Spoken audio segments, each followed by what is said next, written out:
Guys, welcome to Hardest Info channel. Today I want to show you how add event to your calendar on your Samsung Galaxy A35.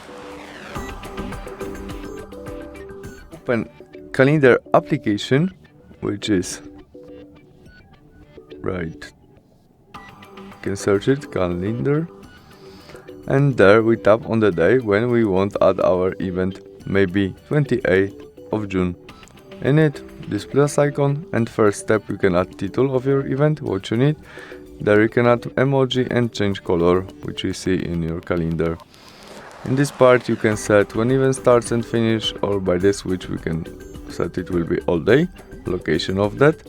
There we can add this event to your group on Gmail.